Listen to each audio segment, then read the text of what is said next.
pa kakšno vprašanje, pa se smo na voljo. Hvala. Seveda so vse predstavitve bile zelo zanimive. Zdaj pa vabim ostale sodelujoče oziroma slušatelje, da zastavijo kakšnokoli vprašanje. Vključite mikrofone in zastavite, kar vas zanima v zvezi z povedanim. Ni problem. Lahko še malo podaljšamo, kar se nas tiče. Ja, pozdravljeni. Jaz bi mogoče odgovoril na vprašanje, ki ste ga postavili prej, na temo trajnosti v lesenih konstrukcijah in oknih. In pač lahko odgovorim za naš del, vsaj za lesena okna, da pač to velja tudi za konstrukcije. Dejstvo je, da vse stremi k povečanju rabe lesa, tako v oknih kot v konstrukcijah ali pa predvsem v konstrukcijah. In pač narava pa ima le neko omejeno sposobnost obnove. Pač narava ni neomejena. In iz tega vidika bo zelo pomembno, da rabimo obstoječe materialne baze. V primeru oken, ki so v bistvu zelo zanemarljiv del skupne količine vseh materialov.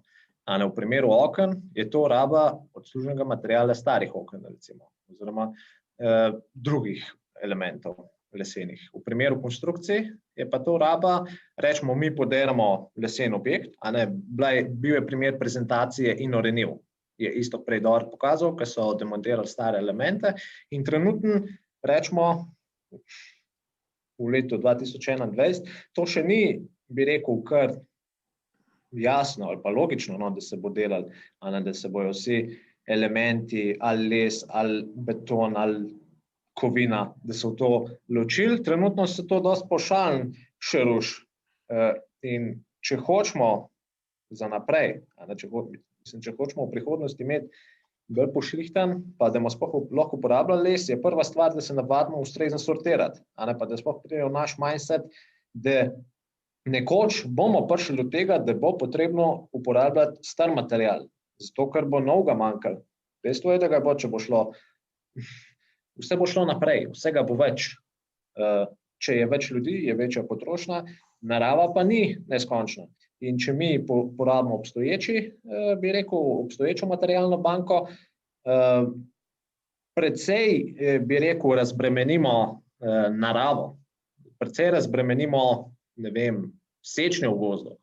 Tako da to je stvar, ki bo trenutno še ni, pač razvojne aktivnosti delajo na tem, vsi močno delamo na tem.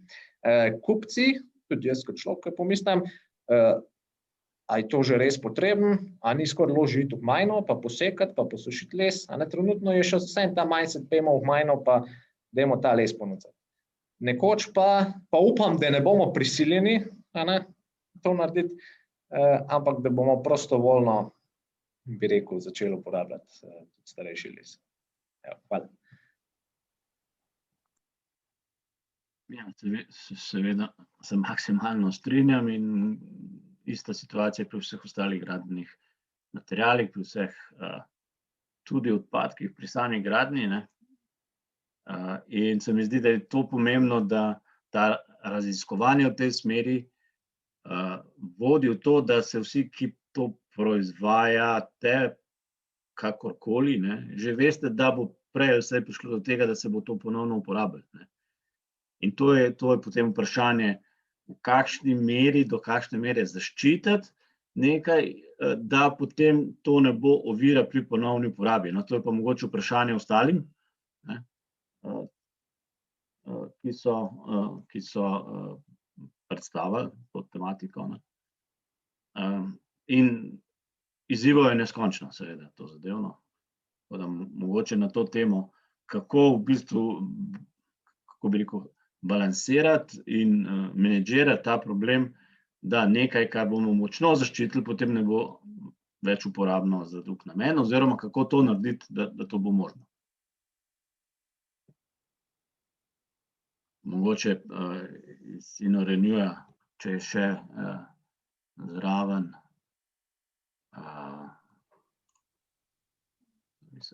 Mislim, isto, ja. Evo, da kar direkt vprašam. Po eni strani pobožne želje, po drugi strani pa jaz mislim, da je tukaj več stvari. No. Eno je preprosto čas, ne, da generacije določene so dobesedno zabetonirane v svoji neki mentaliteti, ne, in tam se bo težko kaj spremenili. Ne. Dejstvo je, da je zdaj vsaj to sem ravno zadnjič čital, no, da je ta klimatske spremembe, ne, da v bistvu znanstveniki so zelo poenoteni, kar se tega tiče, ali prihaja do pregrevanja planeta ali ne, ali so s tem težave. Ne. Percepcija ljudi, koliko pa mislijo, da so znanstveniki poenoteni, je pa slabša. Dejansko veliko več ljudi verjame, da obstaja večji delež znanstvenikov, ki recimo temu ne zaupajo. Ne. Ampak s časom se bo to spremenilo. Ne. In če recimo to zdaj vzamemo kot neko recimo trenutno znanstveno resnico, se pravi, da je to težava, je jasno, da bomo mogli v to smer ukrepati. In jasno je tudi, da to se ne bo zgodilo samo od sebe.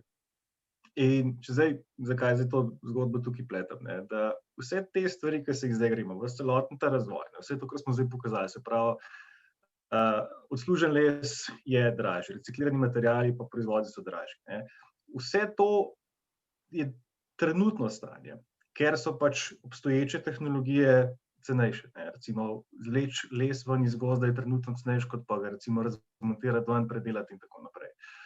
Ampak s časom, ne, ko pa prihaja do novih izdelkov, do razvoja novih izdelkov, bolj naprednih izdelkov, ki so zdaj dražji, ne, in ko potem recimo še inštitucije, kot je v končni fazi Evropska komisija, postavijo določene regulacije na to, kako se pa zgradbe obnašajo, se pa potem počasi zgodi, da ti dražji izdelki s časom postanejo cenejši, zato ker je vedno več industrija proizvaja, ne, vedno več je tega na trgu, kar pomeni, da tudi cene padejo, kar pomeni, da s časoma recimo postane ena Tesla, ne, če gremo zdaj na avtosektor, toliko stane, kot recimo ena Škoda, zdaj karikiram. Ne. In jaz upam, da se bo to na koncu zgodilo, verjetno ne bo z danes na jutri, ne, ampak v bistvu s temi spodbudami z vrha, ne, lahko rečemo tudi ali z Bruslja ali pa kjerkoli drugje, ne, da se bo počasi to spremenilo. Se pravi, da trajnostna gradnja na daljši rok ne bo več dražja oziroma bo postala tako ali tako neka norma. Ne. Zdaj mogoče še gledamo na to kot nek luksus, ne, ampak s časom je pa jasno, da bomo v to smer preprosto mogli iti, ne, da v bistvu niti ni alternative. Ne. Preprosto moramo začeti manj svinjati po planetu, ne, kar pomeni, da je treba določene stvari spremeniti. Ne. Kako gledamo na materiale, kako gledamo na odpadke. Ne. To seveda ne pomeni, da bomo zdaj beton popolnoma ukinili. Ne. Vsekakor ne. Betona bo še vedno ostalo zelo veliko v svetu, se tudi prav, da je, kajti je odličen material za marsikaj. Smiselno je pa, da se te stvari spreminjajo postopno, se pravi, kje je največ prostora za trajnostne obnovljive materiale. V sektorju družinskih hiš, v sektorju recimo srednje visoke stanovanjske gradnje in tako naprej. Ne. Jasno, viadukti bodo še dolgo časa betonski, tuneli bodo še dolgo časa betonski, kleti bodo še dolgo časa betonske in tako naprej. Tako da mislim, da bo to en tak postopen prehod, seveda z zunanjimi spodbudami. Ključno je, da potem tudi podjetja, ko dobijo razvojne subvencije, da jih res porabijo za ta namen. Se pravi, razvoj je strošek. Ne. Pri nas se marsikatero podjetje še zmeraj gleda na subvencijo kot na nek dodatni vir. Ne. Razvoj treba gledati kot strošek. Ne. Subvencije ti samo pomaga ta strošek spraviti čez, ne, ki ga marsikatero drugo podjetje ne bi zmoglo, ne, in v bistvu s tem postane bolj konkurenčno na trgu. No, recimo smo srečni, da v Wolf konzorciju so vsa podjetja, da se tega dobro zavedajo, ne, da brez razvoja preprosto na daljši rok ne bodo mogla preživeti konkurence, ne, severnjaki to poznajo že dolgo časa. In na daljši rok v globalnem smislu drugače ne bomo preživeli. Tako da sem mogoče malo preveč zafilozofiral na široko, ampak Ne, sej, ja, je v redu, ker to je to. Ja. Tudi v slovenskem gradbenem grozdu to vemo, no, in en drug vidik je v zvezi s projekti ta, ne, da se tudi, da gre za sodelovalne projekte, kar pomeni, nekaj se naučiš oziroma spoznaš, imaš uvid v neke rezultate, ki jih nekdo drug počne, in tako, kot je v tem primeru Wolfa, ne, gre za eno super sodelovanje v neki vrednostni verigi, ne, in še čez sektorsko v IKT, kar mislim, da je super in to je to, k čemur moramo vsi stremeti. Zdaj pa tu naslednje vprašanje BIM. Kako je z BIM-om, integracijo takih rešitev v BIM, kako vidite podporo BIM orodij pri tem? Če kdo odgovori, David mogoče. Ja, lahko, sicer sem že nekaj napisal, ampak vseeno, da povem. Samo BIM projektiranje delno v podjetju REM že uporabljamo Autodesk Revit, sicer je to na določeni stopni, tole BIM projektiranje. Jaz mislim, da tudi zakonodaja nas bo čedalje bolj prisilila v to, da bomo tega BIM projektiranja čedalje več tudi v prihodnosti uporabljali. Še eno vprašanje vidim tukaj.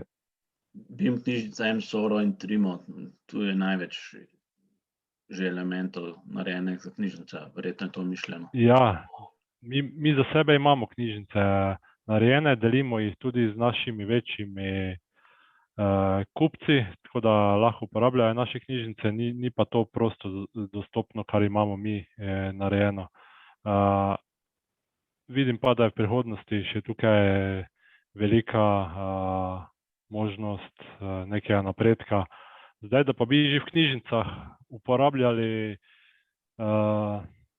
ta sistem biomasa ali kaj podobnega, to pa še nismo razmišljali. Bi pa bilo to tudi mogoče dobrodošlo, da bi razmislili, že da bi v fazi projektiranja vedeli napovedati določeno življenjsko dobo oziroma kaj se bo dogajalo z samim lesom.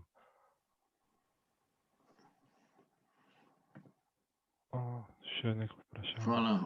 Uroš, vi ste nekaj za MSORO glede tega? Ja, v našem primeru imamo pa tudi knjižnico BIM modelov za okna, ki se kar dosti uporabljajo, pač ne v večini. Dostopna je pač na portalu za program Archicad, Graphisoft. Uporabljajo pa to arhitekti, ki rišejo 3D. Pač mogoče, ne vem, 10 let nazaj, recimo jaz se spomnim, ko smo začeli študirati, tam 2010-2011, še ni bilo toliko v praksi tega, mogoče največje podjetje, Elea recimo, zdaj pa to skozi bolj postaja standard. Zdaj imamo tudi dosti, mogoče je to tudi problem, ker je toliko različnih programov, rečemo Revit, Archicad, ne vem, te dva rečemo, da sta taka, da bi jih izpostavil, in težko je pa vsem ustrešiti. Če imamo slučajno, tle zdaj tako, če je slučajno podjetje, da ima srečo, da rečemo imamo dela v Revitu ali pa modele v Archicadu, pa da večina njihovih arhitektov tudi dela v teh, bi rekel, programih, to je pa super, v bistvu že vse naštimali. Dobro, super, hvala. Še kakšno vprašanje s strani ostalih udeležencev, tisti, ki še ostajate z nami? Bernard? Si z nami in boš kakšno besedo spregovoril? Da ga izzovem, mojega kolega v Grozdu. Ja, že. Skupaj. Lepo je bilo poslušati. Zadeva je tako, to siče projekta, moram pohvaliti, izredno nekako napredna zadeva, tako da jaz mislim, da bo prav prišla ta koncept tudi za kakšne druge izdelke, morda tudi bolj kompleksne. Tudi tematika krožnega gospodarstva je itak vsem zelo nekako on the top stvari, ki jih moramo oddelati. Nekje so bolj napredni, nekje se še iščejo in mislim, da bomo mogli tukaj še marsikaj narediti. Tako da bi se danes tudi zahvalil vsem, ki ste sodelovali v tem smislu prispevkov, ki ste jih dali, meni se je zdelo zelo zanimivo. Nisem bil direktno toliko v projektu vključen, ampak zdaj, kar vidim rezultate, se mi zdi, da je projekt zelo pozitiven in tudi zaključki so videti zelo koristni. Tako da čestitke vsem, ki so ta projekt izvajali. Pa seveda tudi tebi, Vladimir, za organizacijo današnjega Zooma, ne. Ok. Hvala, se slišimo za naprej. Dobro, potem pa, če ni več vprašanj, bi se tudi jaz zahvalil vsem predavateljem, nastopajočim. Mogoče se bomo z Urošem slišali na to temo, če bi lahko to predstavili na mednarodnem webinarju v okviru Mednarodnega grozda za krožno graditev, to pa v angleščini, in bi ta vabila šla izven Slovenije, v EU in širše. To bi bilo, mislim, da zelo zanimivo, ker namen te iniciative je prav predstaviti razvoj in rešitve v prehodu v čim bolj krožno graditev. In mislim, da tu lahko se z več vidikov to potrdi in prikaže in demonstrira, in verjetno je to tudi za vas aktualno. In seveda vas vabim, da nas še naprej spremljate in seveda lahko tudi predlagate še kakšne druge webinarje, s katerimi pa želimo, kot je bilo na začetku rečeno, prenesti čim več informacij o tem, kako poteka razvoj, da ga s tem na nek način tudi pospešimo.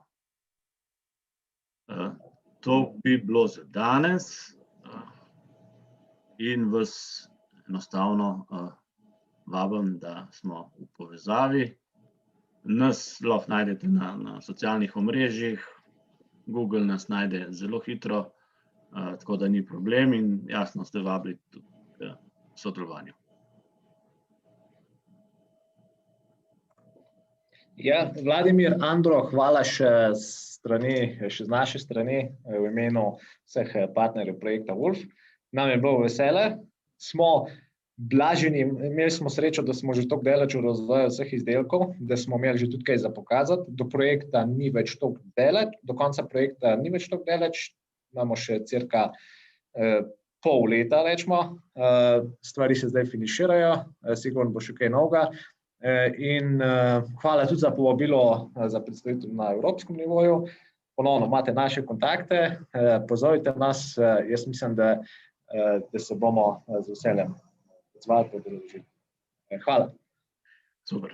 In če se na koncu, webinar je bil posnet in bomo objavili video v več delih, verjetno na YouTube kanalu, ne bo viden javno, tako da tisti, ki bo želel, oziroma če mislite, da bi koga lahko to zanimalo od vaših partnerjev, sodelavcev, kakorkoli, nas kontaktirate in bomo pač ta link vam posredovali. Toliko z naše strani in lep preostanek dneva. Hvala, enako, adijo. Hvala, živjo. Adijo. Adijo, hvala. Adijo. Adijo.